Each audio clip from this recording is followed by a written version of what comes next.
Bon, alors, ce matin, je vous emmène pour une petite promenade dans les vergers et la forêt de la Bible.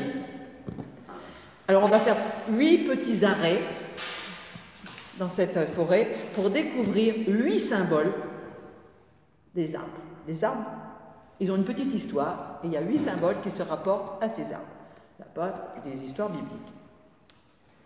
Alors, d'abord, l'arbre, symbole de vie. Alors, nous entrons dans la forêt. À l'orée se trouvent les arbres de la création. Et là, nous voyons qu'il ne s'agit pas d'une forêt sauvage, mais d'un beau verger. Dieu dit que la terre donne de la verdure et sa semence.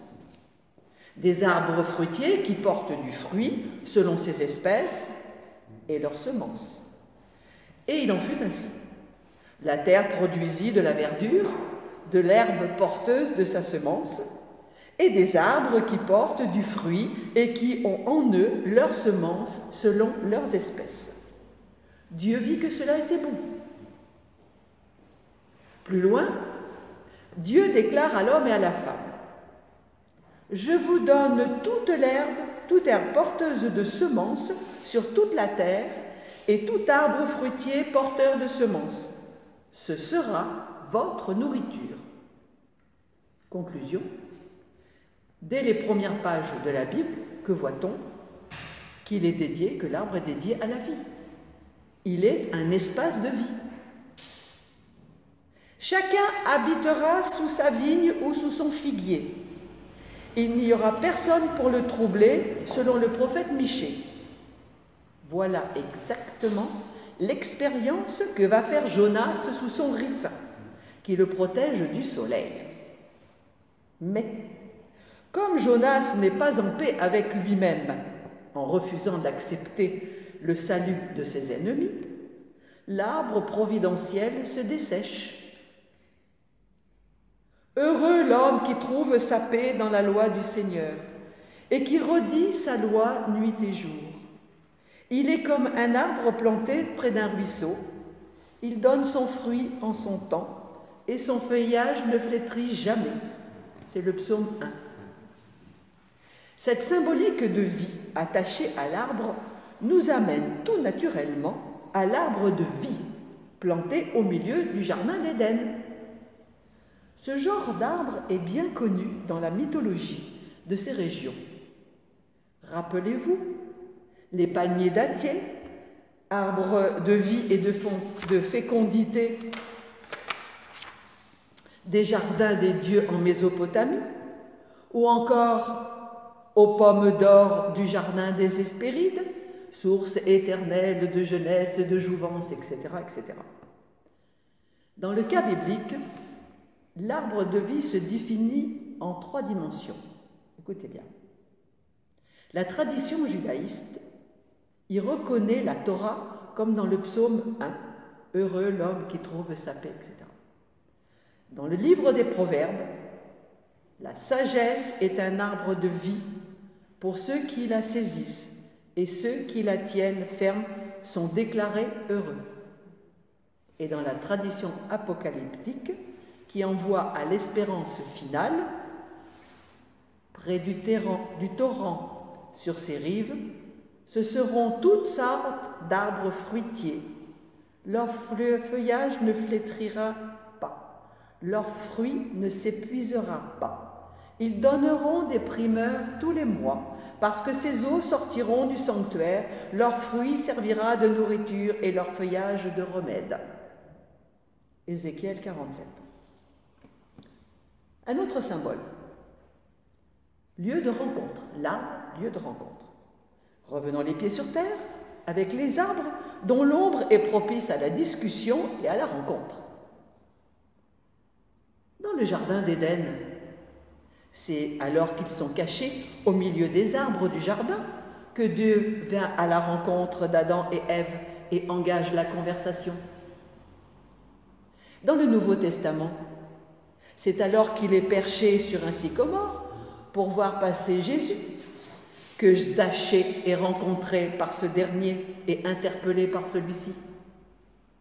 Et puis il y a Nathanaël, que Jésus avait aperçu sous son figuier Et pourquoi ne pas parler des branches, des rameaux, que la foule étale sur le chemin de Jésus qui passe monté sur un ânon? Troisième symbole, de la révélation. Pensons à Abraham et ses 3 visiteurs sous le chêne de Mamré, dans le buisson ardent où Dieu envoie Moïse libérer son peuple. Dans le livre de Samuel, c'est dans un bruit de pas à la cime des mûriers que Dieu révèle à David le moment où il combattra avec lui. Et dans le livre de Jérémie, l'amandier est établi veilleur. Lui dont les fleurs sont précoces, annonce le printemps, va révéler au prophète le péril qui vient du nord. Et dans le Nouveau Testament, Jésus invite ses disciples inquiets à méditer sur l'exemple du figuier. Dès que les branches du figuier deviennent tendres et que les feuilles poussent, vous savez que l'été est proche.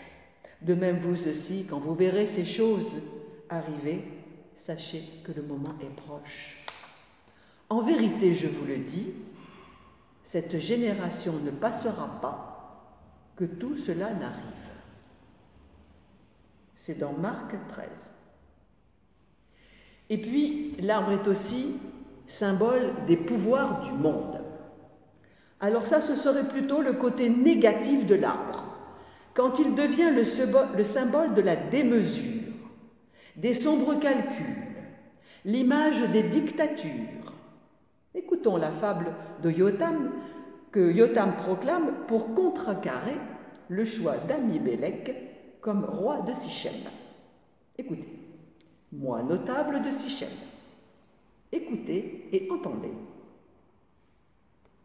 Les arbres, c'est l'histoire, les arbres s'en allèrent conférer l'onction à leur roi et dire à l'olivier, « Sois notre roi. » Mais l'olivier répondit, « Renoncerai-je à mon huile, que les dieux et les humains apprécient chez moi, pour aller me balancer au-dessus des autres arbres ?» Les arbres dirent alors au figuier, « Viens, toi, sur notre sol, et deviens notre roi. » Mais le figuier leur répondit, « Renoncerai-je à ma douceur, à mon fruit excellent, pour aller me balancer au-dessus des autres arbres ?» Les arbres dirent à la vigne, « Viens, toi, sois notre roi. » Mais la vigne répondit, « Renoncerai-je à mon vin, qui réjouit les dieux et les humains, pour aller me balancer au-dessus des autres arbres ?» Alors tous les arbres dirent au buisson d'épines, « Viens, toi, sois notre roi. » Et le buisson d'épines répondit aux arbres, « Si c'est loyalement que vous voulez me conférer l'onction pour que je sois roi sur vous, venez, vous abriter sous mon ombrage. Sinon, qu'un feu sorte du buisson d'épines et qu'il dévore les cèdres du Liban. » Maintenant, dit Yotam, est-ce avec loyauté et intégrité que vous avez agi en faisant roi Amibélec? Alors cette histoire, vous pourrez la retrouver dans Juges 9, verset 27, je ne sais pas quoi. On trouve d'autres textes plus virulents encore quand l'arbre est une image de l'orgueil humain et de tout ce que cela engendre. Quand Dieu abat toute une forêt symbolisant les ennemis, le Seigneur brise les rameaux avec violence. Les autres cimes sont coupées. Les plus élevés sont jetés bas. Il abat par le fer les taillis de la forêt et le Liban tombe sous le magnifique. C'est Ésaïe 10, 33-34. Et n'oublions pas le rêve de Nabuchodonosor, roi de Babylone, qui lui révèle sa destruction, la destruction de son empire symbolisé par un arbre dont la cime touche le ciel et qui va être abattu. Daniel 4. L'arbre, c'est aussi un objet symbolique du culte païen. Une autre image négative de l'arbre, c'est sûr, est celle qui fait référence au culte païen pratiqué par les voisins des Hébreux et vraisemblablement par certains d'entre eux. Dans le Deutéronome, nous lisons la prescription suivante. Tu ne planteras aucun poteau cultuel d'aucun arbre à côté de l'autel du Seigneur ton Dieu que tu feras pour toi. Deutéronome 16. Autrement dit, pas de mélange avec les cultes païens pratiqués en Canaan. Mais l'appel, a-t-il été entendu? On peut en douter quand on lit dans Ésaïe 57,5 « Vous, approchez ici, vous, fils de la femme qui cherche des présages, descendance adultère qui se prostitue. De qui vous moquez-vous? Contre qui ouvrez-vous grand la bouche et tirez-vous la langue? N'êtes-vous pas des enfants révoltés? Une génération de mensonges, s'enflammant près des térébintes, sur tout arbre verdoyant, égorgeant les enfants dans les oueds, sur les fentes des rochers? Il n'était pas tendre, hein? Certains, en Israël, associaient-ils au culte de Yahvé la vénération des forces vitales de la nature qui pouvaient être figurées par des arbres forts et verdoyants. Voilà. Quelque chose de plus drôle. L'arbre, symbole de la Renaissance. Et je vous pense que vous vous rappelez l'histoire du bâton d'Aaron, qui planté en terre avait produit des bourgeons, donné des fleurs et fait des amandes. C'est ainsi qu'était indiquée au peuple la compétence d'Aaron et de Moïse pour les diriger. Ce n'est pas le seul symbole d'un morceau de bois mort utilisé dans la Bible pour figurer l'espérance après une catastrophe. Ésaïe déclare, après avoir annoncé la disparition totale du peuple, dans Ésaïe 6, « Mais comme le térébinthe et le chêne conservent leur souche quand ils sont abattus, sa souche donnera une descendance sainte. » Et ainsi, quelques chapitres plus loin, toujours dans Ésaïe, « Alors, un rameau surgira du tronc de Jessé, un rejeton sortira de ses racines. » L'arbre est aussi symbole de fécondité ou de stérilité. Mais c'est surtout dans le Nouveau Testament que nous le trouvons.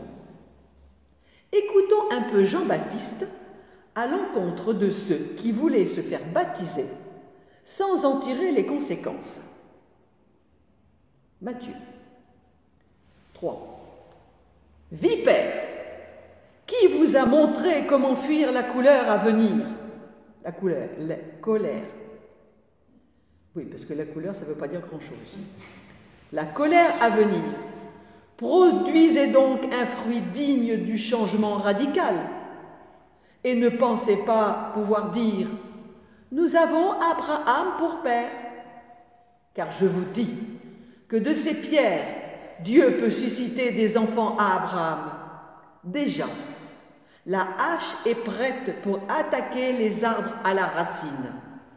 Tout arbre, donc, qui ne produit pas de beaux fruits est coupé et jeté au feu. Un bon arbre ne peut produire de mauvais fruits, ni un arbre malade produire de beaux fruits.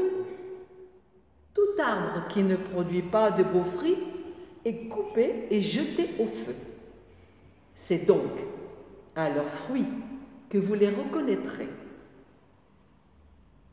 Et on se rappelle aussi le figuier maudit par Jésus parce qu'il n'avait pas de figues, et du figuier stérile pour lequel le jardinier obtient du propriétaire un délai pour le couper. Les fruits de l'arbre sont devenus un critère de jugement. Bon arbre, bon fruit. Et pour finir, une dernière image de l'arbre. L'arbre, image du royaume de Dieu. Alors écoutons sur ce sujet une toute petite histoire d'arbre dans Matthieu. Jésus leur proposa cette parabole. Le royaume des cieux est semblable à une graine de moutarde qu'un homme prend et qu'il sème dans son champ. C'est la plus petite de toutes les semences. Mais quand la graine a poussé, elle dépasse les légumes. Elle devient un arbre, en sorte que les oiseaux du ciel viennent faire leur nid dans ses branches. Un nid, un arbre, des branches. Avez-vous remarqué que cela nous ramène à la case départ? L'arbre, symbole de la vie, symbole de l'espace de vie, symbole de la rencontre et du partage.